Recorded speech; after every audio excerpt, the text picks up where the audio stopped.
बिस्मिल्लाहिर्रहमानिर्रहीम, अस्सलाम वालेकुम रहमतुल्लाह। जैसा कि पिछली एक सीएनसी प्लाज्मा के ऊपर में एक पूरी सीरीज़ चल रही है वीडियोस की, उसमें एक और चीज़ मैं बताता चलूँ कि सीएनसी मैंने एक पिछली वीडियोस में जिक्र किया था कि सीएनसी कटिंग मशीन क्या होती है और सीएनसी का एक जो होता है कटिंग टेबल होता है सीएनसी का पार्ट। तो अगर कटिंग इन चीज़ों के बारे में आप कंफ्यूज हो रहे हैं तो लिंक में पिछली वीडियोस के लिंक दिए गए हैं, तो उनमें जाकर आप पिछली वीडियोस देख सकते हैं और आपको अच्छे तरीके से समझ आ सकती है बेसिक से। तो सीएनसी कटिंग टेबल दो टाइप के होते हैं। एक तो सिंपल कटिंग टेबल होता है जिसमें जस्ट कटिंग शीट रखी जाती है और उसमें कटिंग की जाती है, और ये अमूमन ओपन एरिया में लगाया जाता है क्योंकि जब सीएनसी कटिंग होती है तो उसमें सीएनसी के हाई वोल्टेज कटिंग के फ्यूम्स होते हैं जो कि काफ़ी डेंजर हो सकते हैं, और जिसकी वजह से जो ऑपरेटर है जब वो अगर क्लोज एटमॉस्फेयर है तो या बंद हाल में सीएनसी लगी हुई है तो वो वहाँ पे वर्क करने वालों को डिस्टर्ब कर सकती है। अगर समर सीजन है तो उसमें टेम्परेचर में हाई टेम्परेचर और का मौजब बन सकती है और रूम टेम्परेचर को वो जो 20 to 30% इंक्रीज कर सकती है। और सिंपल जो है कटिंग टेबल, जो सिंपल कटिंग टेबल होते हैं ये इस तरह के होते हैं, सिर्फ इसकी एक स्पेसिफिक कटिंग हाइट के ऊपर जो है टेबल की हाइट रखी जाती है, जहाँ तक टाच की रीच पॉइंट थी वहाँ तक। उसके बाद फिर उसको डिफरेंट शीट्स लगा कर वो इस टाइप की बनी होती है, ये फिंगर्स इस तरह की और इस तरह की, इसके ऊपर ये शीट रखी जाती है। तो कटिंग मटेरियल जो मेल्टिंग मटेरियल होता है वो डायरेक्टली नीचे फ्लोर पे नीचे गिरता है। तो उसके बाद फिर इसमें फिर वो ज़्यादा कुछ मेंटेनेंस की ज़रूरत नहीं होती, तो उसके बाद फिर कुछ अरसे के बाद उसमें बाल्स चेंज की जाती है। तो यहाँ पर मैं बात करता हूँ दूसरा जो कटिंग टेबल होता है, वो कटिंग टेबल उसको एक बोलते हैं कि fume extractor cutting table, fume extractor या डस्ट कलेक्टर। ये क्या काम करता है, एक बकेट टाइप की, ये कटिंग टेबल एक बकेट टाइप का बना होता है। इसमें जो कटिंग मटेरियल होता है वो जब मेल्ट होकर नीचे गिरता है इस ट्रे के अंदर, इसके ट्रे के डिफरेंट पोर्शन होते हैं ए बी सी। तो हर पोर्शन में एक साइड जो उसका कटिंग होता है और एक साइड के ऊपर इसके एक टनल सा बना होता है, और टनल वाली साइड में छोटे छोटे गेट्स होते हैं। जो जिस पोर्शन के ऊपर सीएनसी गाइडर खड़ा रहता है वहाँ से वही गेट जो उसका ओपन रहता है, वही गेट ओपन होने की वजह से वहीं से जो उसके फ्यूम्स बन रहे होते हैं, वो टनल जो फ्यूम बन रहे थे वो सक हो रहे थे, उनको सक कर रहा होता है। अब ये जो टनल जा रही होती है, टनल के पीछे एक सेक्शन और थ्रोइंग टाइप का एक इसको बोलते हैं डस्ट कलेक्टर, एक जैसे आप देख रहे हैं ये होता है। इसके अंदर जो है वो कुछ फिल्टर्स लगे होते हैं और एक ब्लोअर होता है, जो ये जो ही गाइडर से गेट ओपन होता है जिस कटिंग एरिया में हमारी सीएनसी प्लाज्मा कटिंग हो रही होती है वहाँ से वो फ्यूम्स सक कर रहा होता है, फिल्टर्स में होके वो बाहर एटमॉस्फेयर में थ्रो कर रहा होता है। उसके अलावा जो कटिंग डस्ट होती है फ्यूम के साथ वो भी ये सक कर रहा होता है, और फिल्टर्स के ज़रिए सिर्फ डस्ट जो उस कैबिनेट के अंदर रह जाती है, डस्ट कलेक्टर के अंदर, और जो फ्यूम्स होते हैं उसको वो फिल्टर्स में से होती है वो बाहर एयर में थ्रो कर देता है, और डस्ट जो होती है वो नीचे एक बैग में, थ्रोइंग बैग में कलेक्ट हो रही होती है जिसको बाहर डिस्पोज कर दिया जाता है। तो इसकी भी डस्ट कलेक्टर की भी कंप्लीट वीडियो जो है ट्रबल शूटिंग और इंट्रोडक्शन वीडियो तो मैंने इंट्रोडक्शन हल्का सा करवा दिया है, लेकिन इसकी डस्ट कलेक्टर के अंदर क्या होता है वो डीपली भी मैंने आगे वीडियो में बताया हुआ है। वीडियो एंड तक जरूर देखिएगा, स्किप ना करें। उससे पहले मैं डस्ट कलेक्टर के पार्ट्स के बारे में बताता चलूँ कि इसका जो डिफरेंट पार्ट्स होते हैं। सबसे पहला होता है इसका जो कटिंग टेबल या कटिंग बकेट वो कहते हैं, और दूसरा उसका, और कटिंग टेबल के बारे में बताते चलूँ कि इसकी लेंथ डिफरेंट होती है। जितनी लेंथ बढ़ती जाएगी उतना ही ये डस्ट कलेक्टर का जो ब्लोअर का साइज़ है और फिल्टर का साइज़ वो बढ़ता जाएगा।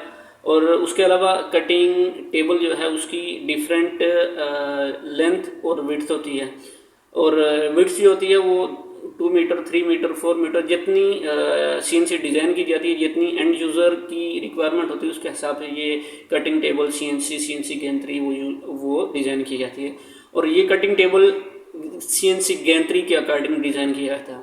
अगर फर्क है आपकी सीएनसी गैंट्री की जो लेंथ है वो 4 मीटर है, जो उसकी विड्थ है जो चौड़ाई है एक उसके रेल से दूसरे बीम तक, अगर 2 मीटर है तो कटिंग टेबल भी 2 मीटर से कम ही होगा, क्योंकि इस कटिंग टेबल में गेंदी की रेल्स के अंदर आना होता है। अगर आपकी 3 मीटर है तो 3 मीटर के अंदर, 4 मीटर है तो 4 मीटर के अंदर। तो ये इंक्रीज होता रहेगा, क्योंकि जितना कटिंग टेबल बड़ा होगा उतना ही कटिंग साइज भी बड़ा होता रहेगा। और ऐसा नहीं होता कि कटिंग जो आपकी गाइडिंग सिस्टम है वो आपका बड़ा है और कटिंग आपका डस्ट कलेक्टर जो का कटिंग टेबल है वो छोटा है। ये नहीं होता, क्योंकि उसका फिर सारा एरिया वेस्ट हो जाता है। वो क्या, जितनी सीएनसी मशीन उसका गाइडिंग सिस्टम होता है उतना ही बड़ा या उतना ही छोटा वो ये कटिंग टेबल होता है। इसकी लेंथ, जितनी सीएनसी मशीन की लेंथ बढ़ती जाएगी उतना ही ये भी बढ़ता जाएगा। उसके साथ ही इसी का फिल्टर्स, उसका जो ब्लोअर का साइज़ है वो, उसके किलोवाट मोटर वो बढ़ते जाएंगे। उसके बाद फिर पहला कटिंग टेबल आ गया, उसके बाद फिर एक टनल आ गई, जहाँ से जो टनल जो होती है, जो डस्ट कलेक्टर और कटिंग टेबल के बीच में जो इसको लिंक कर दी है, जहाँ से इस सेक्शन के ज़रिए ये सारा डस्ट और फ्यूम्स जो है वो सेक की करता है। उसके अलावा फिर इसके अंदर जो होते हैं फिल्टर्स होते हैं। फिल्टर्स के अलावा एक ब्लोअर मोटर होती है, एक फीडर मोटर होती है। ब्लोअर मोटर का काम क्या होता है कि वो कटिंग टेबल से वो फ्यूम और डस्ट को सक करके इसके अंदर लेके आता है। फिल्टर में से फिल्टर होते हैं और जो फ्यूम्स होते हैं वो एटमॉस्फेयर में थ्रो हो जाते हैं, और जो डस्ट रहती है वो फिल्टर्स में रहती है। उसके अलावा फिर जो ज़ाहिर, अगर फिल्टर्स में डस्ट होती रहे, फिल्टर तो बहुत जल्द चौक हो जाए, तो इसमें क्या होता है कि ये एक एयर का सिस्टम दिया होता है और एक पीएलसी के ज़रिए ऑटोमेटिक कंट्रोल किया जाता है। इसमें हाई कंप्रेस एयर के साथ फिल्टर्स को बीच से पर्जिंग की जाती है हाई कंप्रेस एयर की, जिसके साथ ये जब भी शिफ्ट चेंज होती है, फिर 8 आवर्स की शिफ्ट है, तो उसके बाद ये 30 मिनट की इसकी सेल्फ ऑफलोड क्लीनिंग होती है। ऑफलोड में हाई कंप्रेस्ड एयर की पर्जिंग के ज़रिए इनको इनर फिल्टर्स को क्लीन किया जाता है, जिससे उनमें से डस्ट गिर के नीचे एक इनर बकेट होती है जिसमें डस्ट जमा होती है। उसके बाद फिर नीचे एक फीडर मोटर होती है, जो फीडर मोटर डस्ट कलेक्टर के अंदर से जो डस्ट होती है उसको नीचे जो थ्रोइंग बैग होता है डस्टबिन, उसमें फेंकती है, जिससे वो डस्ट उठा कर बाहर डस्टबिन में थ्रो कर दिया जाता है। तो इस तरह ये डस्ट कलेक्टर कंप्लीट काम करता है।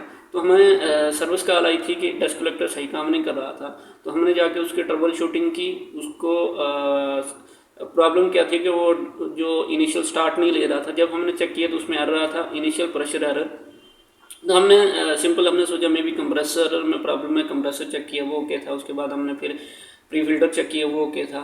उसके अलावा पर हमने मैनुअली जो दोनों ब्लोअर मोटर और फीडर मोटर चेक की वो भी ओके थे। तो एंड में हमने क्या किया कि हमने फिर अंदर खोल के जब चेक किया तो अंदर में कम्प्लीट स्टक हो चुका था। स्टक होने की, क्योंकि डस्ट कंप्लीट फिल हो चुका था, फिल्टर्स चौक थे, तो डिफरेंशियल प्रेशर की वजह से वो स्टार्टअप में एरर आ रहा था। तो उसके अलावा फिर क्योंकि जो अंदर डिफरेंशियल प्रेशर कर रहा था वो इसको स्टार्ट नहीं लेने दे रहा था। तो हमने फिर क्या किया कि जो फिल्टर से वो निकाल के क्लीन करवाए। उसके बाद फिर जो मैनुअली ब्लोअर मोटर को रन किया तो उसमें पता चला कि उसकी फ्रीक्वेंसी किसी ने लो कर दी थी। एक्चुअली उसकी मैक्सिमम स्पीड 60 हर्ट्ज़ है और 20 हर्ट्ज़ में वो मशीन वर्क कर रही थी। तो उसके बाद फिर जब हमने उसको 60 हर्ट्ज़ करके उसको जब हमने रन किया तो डस्ट जो है वो स्टक हो चुकी थी। उसको फिर मैनुअली जो थोड़ा सा उसको करवाया तो वो डस्ट जो नीचे गिरना शुरू हुआ। तो ये कंप्लीट प्रोसीजर की वीडियोस आगे मैं शेयर कर रहा हूँ, उसमें आप देखेंगे तो आपको सारा क्लियर हो जाएगा। और फ्यूम एक्सट्रैक्टर में प्रॉब्लम ये है कि जो ही हम इसको स्टार्ट कमांड देते हैं तो इसका जो ब्लोअर है वो स्टार्ट होते ही एकदम से बंद हो जाता है और उसमें एरर आता है स्टार्ट प्रेशर फॉल्ट। जब फ्यूम एक्सट्रैक्टर को जाकर हमने चेक किया तो उसमें पता चला कि इनलेट एयर प्रेशर का एरर था, जो आप स्क्रीन में यहाँ पर देख रहे होंगे। तो उसके बाद फिर वो चेक करने के बाद हमें ये रियलाइज़ हुआ कि हो सकता है कि जो प्रॉब्लम है एयर कंप्रेसर साइड में हो, ये इनलेट प्रेशर में। तो जब हमने एयर कंप्रेसर चेक किया, एयर कंप्रेसर बिल्कुल ओके था। एयर कंप्रेसर के बाद हमने जो फ्यूम एक्सट्रैक्टर का जो प्री फिल्टर था वो चेक किया, वो बिल्कुल ओके था। तो उसके बाद फिर हमने मैनुअली जो था वो ब्लोअर मोटर चेक की, वो ओके थी। फीडर मोटर चेक किया, वो ओके था। उसकी पर्जिंग वाल्व्स चेक किए, वो ओके थे। तो ये कंप्लीट आउटसाइड से जो फैक्टर चेक कर सकते थे वो सारे चेक किए, वो बिल्कुल ओके थे। तो उसके बाद फिर हमने ये डिसाइड किया कि इसकी जो प्रॉब्लम है आउटर नहीं है, इनर साइड में प्रॉब्लम है। तो जब हम इनर साइड के लिए हमने जब फिल्टर्स खुलवाए तो फिल्टर खोल कर जब अंदर का मुआयना किया डस्ट कलेक्टर के अंदर का, तो पता चला कि अंदर की जो बकेट थी वो कंप्लीट चौक हो चुकी थी। बकेट थी वो चौक होने की वजह से, डिफरेंशियल प्रेशर की वजह से जो उसका सेंसर था वो एरर देकर इनलेट एयर प्रेशर का वो स्टार्ट नहीं होने दे रहा था। तो यहाँ पर क्वेश्चन ये पैदा हो रहा था कि ये जो डस्ट सारी थी ये नीचे थ्रोइंग बैग में क्यों नहीं गई। तो जब हमने इसके लिए एक तो हो सकता था या तो फिर जो फीडर मोटर है वो रन नहीं ना कर रही हो या उस साइड में कोई प्रॉब्लम हो। तो उसके बाद फिर हमने जब उसको चेक किया तो वो फीडर मोटर बिल्कुल ओके थी, उसके ब्लेड्स ओके थे। और दूसरा सिर्फ एक प्रॉब्लम ये थी कि उसकी स्पीड किसी ने स्लो कर दी थी 20 हर्ट्ज़, क्योंकि 60 हर्ट्ज़ मैक्सिमम उसकी स्पीड है। 20 हर्ट्ज वो 40% अपनी एफिशिएंसी पे चल रही थी। जब मशीन अपना वर्क कर रही होती है तो उस वक्त फ्यूम बहुत ही इतनी ज़्यादा तादाद में नहीं आता, थोड़ा थोड़ा स्लो आता है, वो 40% में भी वो अपना काम कर सकती थी।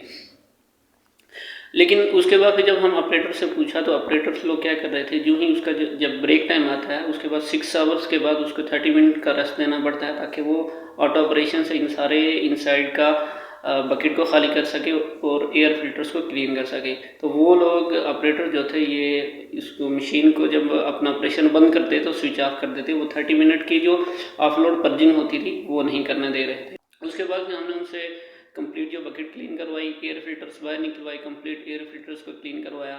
उसके बाद फिर जब ये क्लीन करवाने के बाद इनसाइड जो था वो जो फ्यूम एक्सट्रैक्टर के अंदर का कैबिनेट था उसके एयर फिल्टर से कंप्लीट क्लीन करवा कर एयर फिल्टर वापस लगवाए, उनके कवर्स अच्छे तरीके से बंद करवाए। उसके बाद फिर इसको ऑपरेशन के लिए जब रन किया तो उसके बाद तो प्रॉपर तरीके से मशीन बगैर एरर के स्टार्ट हो गया। फ्यूम एक्सट्रैक्टर बराबर तरीके से उसके बाद स्टार्ट हो गया। स्टार्ट होने के बाद हमने 2 आवर्स तक उसको ऑपरेशन में हमने ऑब्जर्व किया। 2 आवर्स तक बगैर किसी प्रॉब्लम के उसकी सेक्शन, उसकी ब्लोअर मोटर, उसकी purging, onload purging, offload purging और हर चीज़ जो हो बिल्कुल सही हो रही थी। तो उसके बाद फिर हमने उनकी कॉल क्लोज़ करके हम लोग वापस आ गए। हमारी वीडियो अगर पसंद आई हो तो हमारे वीडियो को लाइक करें, हमारे चैनल को सब्सक्राइब करें और इसी तरह की म्यूज़िक टेक्निकल कंटेंट आपके लिए लाने के लिए कमेंट सेक्शन ओपन है, उसमें अपनी राय का इजहार कीजिए ताकि आपकी कीमती राय पर अमल करते हुए हम अपनी वीडियोस में मज़ीद बेहतरी ला सकें। मिलते हैं अगली वीडियो में, तब तक के लिए फ़ी अमान अल्लाह।